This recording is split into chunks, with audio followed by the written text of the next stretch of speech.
നമസ്കാരം. സാംസ്കാരിക വാർത്തകൾ. സമസ്യ എഴുത്തു കുടുംബം UAE-യും ചിന്മയം ലിറ്ററേച്ചർ ക്ലബ്ബും സംയുക്തമായി അക്കാഫ് അസോസിയേഷൻ ഹാളിൽ സസ്നേഹം സമസ്യ എന്ന പേരിൽ സാഹിത്യ സദസ്സും പ്രവാസ ലോകത്ത് സാംസ്കാരിക രംഗങ്ങളിൽ ഇടപെടുന്നവർക്കുള്ള ആദരവും ഇഫ്താർ വിരുന്നും സംഘടിപ്പിച്ചു.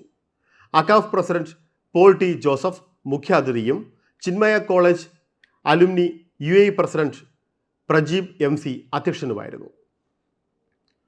സ്രോതസ് ഷാർജയുടെ ആദ്യ സ്പോർട്സ് ഡേ ശ്രദ്ധേയമായി. സ്കൈലൈൻ യൂണിവേഴ്സിറ്റി ഗ്രൗണ്ടിൽ നടന്ന മത്സരങ്ങളിൽ 250ഓളം പേർ പങ്കെടുത്തു. Srothas president David Varghese sports day ഉദ്ഘാടനം ചെയ്തു. സെക്രട്ടറി ജയൻ തോമസ് സ്വാഗതം പറഞ്ഞു. Convener Shibu Thomas, treasurer Manoj Mathew, joint treasurer Sunil Mathew, സ്ഥാപക അംഗങ്ങളായ വർഗീസ് ജോർജ്, ബിജോ കളിക്കൽ, മോഹൻ ജോർജ് എന്നിവർ സംസാരിച്ചു.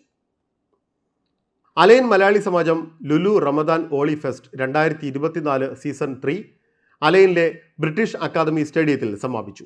വിവിധ രാജ്യങ്ങളിൽ നിന്നുള്ള അന്തർദേശീയ താരങ്ങളടക്കം മത്സരത്തിൽ പങ്കെടുത്തു. സെമി ഫൈനൽ, ഫൈനൽ മത്സരങ്ങൾക്കൊടുവിൽ little scholar nursery Dubai, only fresh Dubai എന്നിവർ യഥാക്രമം 1ഉം 2ഉം സ്ഥാനങ്ങൾ കരസ്ഥമാക്കി. ഒന്നാം സമ്മാനക്കാർക്കുള്ള ലുലു റമദാൻ എവർ റോളിംഗ് ട്രോഫിയും ക്യാഷ് അവാർഡും ലുലു റീജിയണൽ ഡയറക്ടർ ഷാജി ജമാലുദ്ദീനും ലുലു റീജിയണൽ മാനേജർ ഉണ്ണികൃഷ്ണനും ചേർന്ന് സമ്മാനിച്ചു.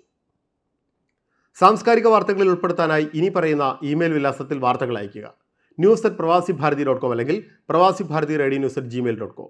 സാംസ്കാരിക വാർത്തകൾ എല്ലാ ദിവസവും UAE മാന സമയം രാവിലെ 10:30, സൗദി, ഖത്തർ, ബഹ്റൈൻ, കുവൈറ്റ് സമയം രാവിലെ 9:30, ഇന്ത്യൻ സമയം ഉച്ചയ്ക്ക് 12 മണിക്ക്. നമസ്കാരം.